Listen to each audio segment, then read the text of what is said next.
What is up, everyone? NotMrTechGuy here. Today we're going to be debloating the Poco X8 Pro. I've been using this for about a week now, and I will say it's nice, but it does have a lot of bloat. So we're going to go ahead and be debloating it today with Shizuku and Kanta. If you're interested in stuff like that, I'm going to be doing this stuff all the time. Please hit like and subscribe if you like the video. If you don't, that's okay too. You can hit that thumbs down. If they still have that, I forgot. Without further ado, let's dive in. So the first thing we're going to need to do is install Shizuku and Kanta. But before we can do that, we actually have to download Shizuku and Kanta either as an APK or through a third-party app store such as F-Droid or Droidify or something like that. So we're going to go ahead and start by downloading Droidify. We're going to install Droidify, we're going to install Shizuku, Kanta, and then we're going to go ahead and get started with the debloat process. So the first thing we're going to have to do is install Droidify. So I'm going to pop open Brave. You can use whatever web browser you want, really, honestly. It doesn't matter. We're just going to type in Droidify.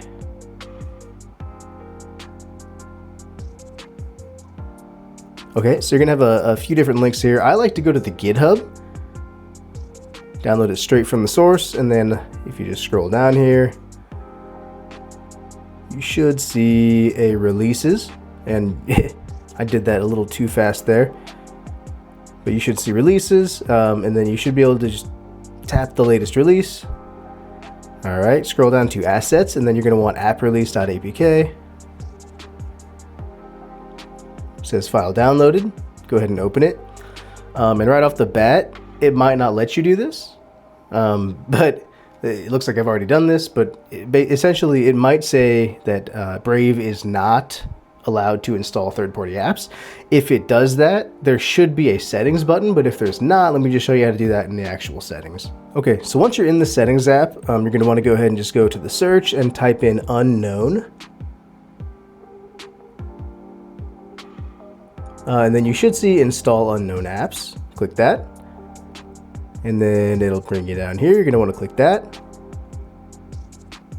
Okay, and then in here you can find your browser. You can use Chrome, you can use Brave, whatever you're going to use to install Droidify. You're going to want to go here and allow from this source, and that'll allow you to install the APK. Similarly, once you have Droidify installed, you can come back to this page and do the same thing here. However, I've already done that, so let's go back to Brave here, re-download it. Great, let's open it.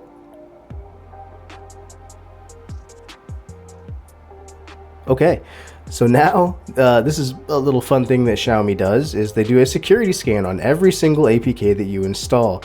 And this is one of my gripes about the Xiaomi HyperOS so far. I've never had this on any Android OS I've ever used.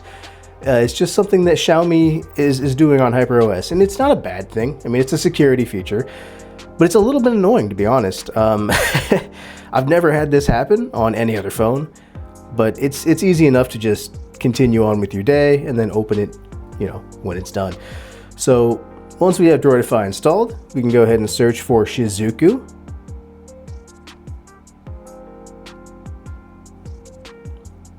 And it's going to be the one that looks like a little cat here, not the battery monitor, the Shizuku. There we go.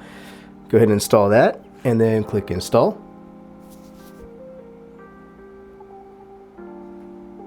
We're going to have to go through the security scan every single time, so just bear with me on this. Okay, let's not open that one yet. Let's go back, and then let's go to install Kanta.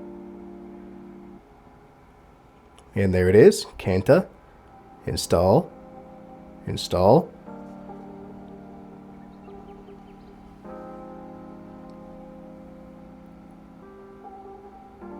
Great. Okay, so now we have Shizuku and Kanta installed. We can go ahead and go back here. We can look in our apps for Shizuku, and here it is. Open it up. Now, right off the bat, you're going to see it says Shizuku is not running. That's okay. We haven't started it yet. There is a process that we're going to have to do in the developer settings. So that's another step of this, is that we're actually going to have to go enable developer settings and then enable wireless ADB debugging. So let's go ahead and jump back into the settings. We can enable developer settings, and then we'll come back to Shizuku and start it up. Okay, so once you're in settings, you're going to want to go ahead and go to About Phone, and then you're going to find OS version for Poco. You're going to tap that a whole bunch of times, And for me, it says no need, you're already a developer, but if you haven't enabled developer mode yet, it's going to prompt you for your password. You're gonna have to say, yes, I understand there's some risks to enabling developer mode, but then it's gonna let you enable it. And then if you go back, you should be able to scroll down and go to additional settings. And then down here, there should be one called developer options. Go ahead and click into that. Great, so now once we are in developer options, we're gonna wanna go ahead and scroll down until it says USB debugging. You're not going to want to, you don't care about that right now. Right now, we do care about wireless debugging. So in the wireless debugging screen, it's going to give you some information like the device name, the IP address and port. And it's going to give you a couple of options down here to pair it. So there's pair with QR code. We're not going to do that. We're going to go ahead and pair with a code, but we're not going to do it through this right now. So first, we actually have to open Shizuku, and then in Shizuku, you can go to pairing. All right, so once you're in the Shizuku pairing menu, you're gonna have a couple of different information blobs here. One of them is gonna say you need to enable notifications, and the other one is specifically for MIUI. It's basically saying it might not work the first time. You might have to go into your settings and change the notification types. So we're gonna go ahead and just try to do it without doing that and see if it lets us. If not, I'll walk you through how to do that. So we're gonna go ahead and click that. We're going to show notifications. We're going to go back, and then we're going to go to developer options, wireless debugging, and then pair device with pairing code. And then Shizuku should send you a notification up top. You're going to want to read this, 298891, enter the pairing code, and there you go. It says pairing successful. So if you go ahead and go back, actually you can see down here as well, under paired devices it does show Shizuku, but if you go back to Shizuku, we can go back now, and then we can actually click start.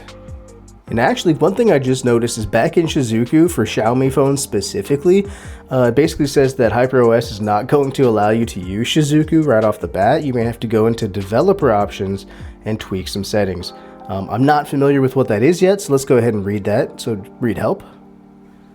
I'm going to go ahead and read through this, and then I'll come back and I'll give you guys a summary of what we actually need to do. Okay, so that did say we had to come back into developer options and enable USB debugging security settings. It's going to give you this really scary screen. It's not that scary. It's just a warning. Might lead to, leaking of private information. We're not going to do that. We're going to be very careful about it. So let's go ahead and click next. Developers can use special software to initiate gestures. It's okay. I'm the person doing this. Let's click next. Allow now.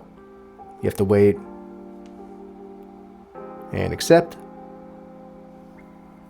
Great. So now that we've enabled that, Shizuku hopefully should allow us to start the service. So if we go back to Shizuku, we go back, let's click start. And there we go. It says service started. So now Shizuku is running, so that's a good sign. So now what we can do is we can go ahead and go to Kanta, which is right here. It's going to say disclaimer, no warranty, whatever you touch in here, you may break, there may be dragons, etc., etc. Go ahead and proceed. Now before we can actually disable anything, we're going to have to go back to Shizuku and we're going to have to allow Kanta to have ADB permissions. So let's go ahead and do that. All right, so back in Shizuku, we're going to go ahead and go to authorized applications. We want to go ahead and flip that switch next to Kanta. If we go back, we can go back to Kanta. Okay, so now we are in Kanta. We've got Shizuku installed, we've got Kanta installed, and we've got the permissions all set up. So what I like to do here is I like to go ahead and filter. And then right here, I like to filter by recommended. And then it's gonna list a whole bunch of stuff here that it recommends to disable. I don't like to disable everything. So I'm gonna go ahead and read through these, and I'm gonna come back and I'm gonna tell you pretty much exactly what I'm gonna disable. You can go ahead and do the same thing. It's really just your preference. There's a lot of things that are, I think, important that it recommends that you disable, like camera tools. But you read through them, you see what you do need, what you don't need, and go from there. So I'm going to go ahead and only disable a couple of services for now, just to give you guys an idea of what can be done. But so, for example, analytics, that's something that you probably want to disable. You don't want all of your information going back to Xiaomi in China for no reason, right? So I mean, you can just disable the analytics right there. Now, it might not disable all of the analytics, but disabling it through Kanta is a way of not sending as much data over to China. So let's go ahead and disable that. We're going to disable ad privacy. We're going to disable App Vault because I'm not a huge fan of that, to be honest. And then I'm going to disable the backup tool for now because I'm not going to ever use that. So once you have everything selected, you can go ahead and just click this little trash can here. And then it says, are you sure you want to uninstall 4 apps? Yeah, I am. You can also reset them to factory version. I'm not going to do that in this instance, but for now, I'm just going to go ahead and click OK. And it says success. So we've actually uninstalled those 4 apps. So what it did in the background there is it used ADB through wireless debugging to uninstall the applications from our device. And what's really cool about Kanta as well is if you ever want to go back and you want to reinstall those things, you can pop over to this tab and it's got everything that you've already disabled, including some more stuff here that I don't remember disabling. But you've got the stuff here that we did just disable. So you can just go ahead and, let's say we did want to use the backup tool. You click that, and then you're going to want to go ahead and click this one. And it says success. You've successfully restored that one app. All right, everybody. Well, that's how you go ahead and disable any apps that you don't want to use on the phone. That's how you uninstall all of the bloatware that comes on the device. I will have a list down below of all the recommended things that I would uninstall and that I went ahead and uninstalled after this video. But that's the general process of how you do these things, and including sideloading applications, which is another thing that we can discuss in another video, but it's essentially the same process. You go through Droidify, you go through any other third-party app store, you're going to want to go ahead and enable them as installation sources, and then you go from there. So anyway, that's going to cut it for this video. Hope you guys enjoyed it. If you did, please give it a thumbs up. If you didn't, you can go ahead and give it a thumbs down. If you did, please subscribe as well. Trying to build this channel up a little bit more. Hopefully you guys enjoyed it. Catch you in the next one. Peace!